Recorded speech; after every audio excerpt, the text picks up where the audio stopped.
네, 안녕하십니까. 의정부성민교회 신원호 목사입니다. 제가 유튜브로 하는 것은 말씀을 전해서 믿음을 세우고 이단에 빠진 사람들을 돌아오게 하기 위한 것입니다. 그렇게 하기 위해서 천주교와 개신교의 차이, 공산주의, 신천지는 교회가 아닙니다. 여호와의 증인에게 묻는 8대 질문, 안식교회에 묻는 10대 질문, 안상호 하나님의 교회에 묻는 21가지 질문 책을 내고 동영상을 올렸습니다. 성경 공부로는 내비게이터 입문편, 제가 쓴 제자반 성경 공부, 또 제가 쓴 자문 속의 숨겨진 비밀을 책을 내고 올렸습니다. 주위에 이단에 빠진 사람이 있으면 제 동영상을 권면해 주시고, 또 지금은 특수전도훈련생을 모집하고 있습니다. 분야는 천주교, 신천지, 여호와의 증인, 안식교, 하나님의 교회입니다.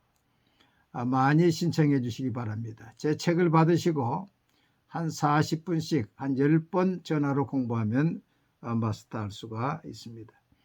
오늘은 느헤미야 2장 10절을 중심으로 해서 흥왕하게 하는 자라는 제목으로 말씀을 전하려고 합니다. 느헤미야 2장 10절을 보면 호론 사람 산발락과 종이었던 암몬 사람 도비야가 이스라엘 자손을 흥왕하게 하려는 사람이 왔다 함을 듣고 심히 근심하니라고 했습니다. 이 흥왕이라고 하는 것은 일으킬 흥, 성할 왕입니다. 집이나 나라를 일으키고 세력을 왕성하게 한다는 뜻입니다. 여러분, 흥왕하는 기업, 흥왕하는 집을 가보면 힘이 있죠. 그러나 쇠하는 집을 가보면 참 안타깝습니다. 여러분, 교회도 부흥돼야 그 교회가 힘이 있는데 쇠해가는 교회에 가보면 썰렁하니 참 보기가 좋지를 않습니다. 여러분, 느헤미야처럼 여러분의 교회를 흥왕하게 하고 여러분의 가정을 흥왕하게 하고 여러분의 모임을 흥왕하게 하는 자가 되시기 바랍니다. 그러면 느헤미야는 어떤 사람이었습니까? 첫째로 느헤미야는 비전이 있는 사람이었습니다. 이 비전은 자기가 무엇을 할 것인가를 아는 것입니다. 하나님이 내게 주신 꿈, 내가 나를 통해서 하시고자 하는 것이 무엇인가를 아는 것이 비전입니다. 느헤미야 2장 12절을 보니까 내 하나님께서 예루살렘을 위해 무엇을 할 것인지 내 마음에 주신 것을 내가 아무에게도 말하지 아니하고. 느헤미야는 기도하는 가운데 하나님께서 그 마음속에 주신 그 할 일이 있었습니다. 이것이 비전인 것입니다. 여러분, 지도자는 비전이 있어야 되는 것입니다. 그 백성들을 이끌고 나갈 그 꿈, 그 목표, 골이 있어야지요. 그걸 봐야 되는 것입니다. 잠언 29장 18절 말씀 보니까 묵시가 없으면 백성이 방자에 행하거니와 율법을 지키는 자는 복이 있느니라고 했습니다. 이 묵시가 비전입니다. 꿈이 없으니까 방자에 행하지요. 나라의 지도자도 꿈이 있어야 됩니다. 우리나라 대통령 보면 이승만 대통령, 자유대한민국, 한미동맹, 또 기독교 입국론, 이러한 비전이 확실하죠. 그가 한성 감옥에 있을 때부터 이런 내용을 책으로 글로 써서 그걸 책을 묶은 것이 있습니다. 그러나 그 외에 박정희 대통령 그 외에는 비전이 별로 없어요. 그러니까 성취도 없는 것입니다. 제가 독일의 통일에 대한 책을 읽으면서 느낀 것은 빌리 브란트에 의해서 동방정책이 이루어졌고 콜 총리에 의해서 이제 마무리가 되었는데 그 콜 총리의 그 통일을 위한 발빠른 그 행보, 그래서 결국 한 1년 만에 통일을 이뤘는데 그 책에 보면 뭐라고 적혀 있는 거니? 콜 총리를 향해서 그는 자기의 해야 할 일을 알고 그것을 이룬 사람이다고 했습니다. 여러분, 우리가 서 있는 자리에서 내가 할 일을 알아야 되는 것입니다. 그리고 그것을 이뤄낼 때에 훌륭한 지도자가 되는 것입니다. 두 번째, 느헤미야는 그 비전을 이루기 위해서 기도하였고 응답을 받았습니다. 1장 4절 보면은 내가 이 말을 듣고 앉아서 울고 수일 동안 슬퍼하며 하늘아 하나님 앞에 금식하며 기도하여 했습니다. 그런데 1장 11절 보니까 주여 구하오니 귀를 기울이사 종의 기도와 주의 이름을 경외하기를 기뻐하는 종들의 기도를 들으시고 오늘 종이 이 사람 앞에서 큰 은혜를 입게 하옵소서 하였나니 그때 내가 왕의 술관원이 되었느니라. 1장 4절에서는 예루살렘으로부터 온 동생과 그 동생 친구들의 소식을 듣고 아직까지 성벽이 건축되지 못했다는 소식을 듣고 통곡하며 슬퍼하며 우는 내용입니다. 그 성벽이 무너진 지가 143년이 되었고 또 1차 포로로 스룹바벨이 돌아간 지가 93년이 되었고 2차로 에스라가 돌아간 지가 14년이 되었는데도 아직 성벽이 건축되지 못해서 수탈을 당하고 수모를 당한다는 말을 듣고서 원통하고 아주 한탄의 눈물을 흘린 것이죠. 그런데 그런 눈물을 수일 동안 흘리다 보니까 하나님께서 느헤미야에게 이런 마음을 준 것 같아요. 내가 가서 그 일을 이루면 어떻겠느냐. 그래서 느헤미야의 마음속에 꿈이 생긴 것입니다. 비전이 생겼어요. 그래서 이 사람 앞에서 아닥사스다 왕 앞에서 은혜를 입어서 내가 가게 하옵소서 이렇게 기도한 것입니다.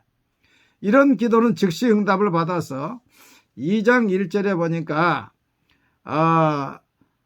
이 느헤미야가 아닥사스다 왕에게 포도주를 드릴 때에 아닥사스다 왕이 이렇게 묻습니다. 내가 병이 없거늘 어찌하여 얼굴에 수심이 있느냐.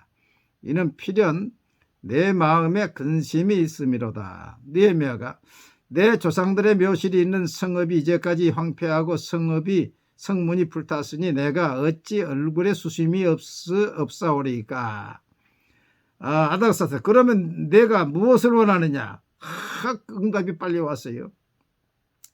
나를 유다 땅 나의 조상들의 묘실이 있는 성읍에 보내어 건축하게 하옵소서. 하나님이 주신 것입니다. 왕이 내가 몇 날에 다녀올 길이며 어느 때에 돌아오겠느냐. 여러분 하나님이 주신 비전을 위해서 기도할 때에 하나님이 그 일을 속히 이루어 주시죠. 그러니까 느헤미야가 잠시 하나님께 묵도하고서 이렇게 이야기합니다. 나를 유다 총독으로 임명해 주시고 유다에 들어가는 통행권과 살림 벌채권을 주시고 그리고 군대 장관 마병까지 나를 보내서 지원하게 하옵소서. 그랬더니 왕이 이를 허락을 하고 이제 예루살렘으로 총독으로 파송을 한 것입니다. 여러분 이 느헤미야는 예루살렘에 가서 백성을 움직여서 143년 동안 무너졌던 성벽을 단 52일에 일으켜 세웠습니다. 그 비결이 어디에 있습니까? 느헤미야는 사람으로 움직이는 지도자였습니다. 여러분 과학자는 연구실에서 자기 연구만 해서 발표한 것으로 끝나지만은 이 지도자는 사람을 움직이는 것입니다. 여러분 사람을 움직이는 어떻게 사람을 움직일 수 있습니까? 저는 두 가지가 필요하다고 생각합니다. 첫째는 비전입니다. 그 명분, 하나님이 주신 명분입니다. 지금 러시아가 우크라이나를 한 달 만에 점령한다고 했는데 지금 밀리고 있습니다. 왜 그렇습니까? 명분이 없습니다. 그래서 군대를 파송하면서도 전쟁이란 말을 하지 않고 훈련이란 말을 했고 그러니 병사들이 명분 없는 전쟁에 목숨을 내걸지 않습니다. 독립운동과 같지 않아요. 그러니까 명분이 없으니까 밀려나가는 것입니다. 여러분 분명한 명분, 유다의 성벽을 건축해서 다시는 수치를 당하지 말자. 이건 모두의 명분이죠. 그리고 두 번째는 자기의 헌신입니다. 자기가 기도 응답을 받고 왕으로부터 총독으로 임명을 받았고 통행권, 벌채권, 그리고 군대까지 파병을 받았다. 자기의 기도 응답과 자기의 헌신을 이야기하니까 백성들이 다 일어나서 이제 일어나서 건축하자 그렇게 이야기했습니다. 2장 17절부터 보면은 후에 그들에게 이르기를 우리가 당한 공경은 너희도 보고 있는 바라. 예루살렘이 황폐하고 성문이 불탔으니 자 예루살렘 성을 건축하여 다시 수치를 당하지 말자 하고, 또 그들에게 하나님의 선한 손이 나를 도우신 일과 왕이 내게 이런 말씀을 전하였더니 그들의 말이 일어나 건축하자 하고 모두 힘을 내어 이 선한 일을 하매 했습니다.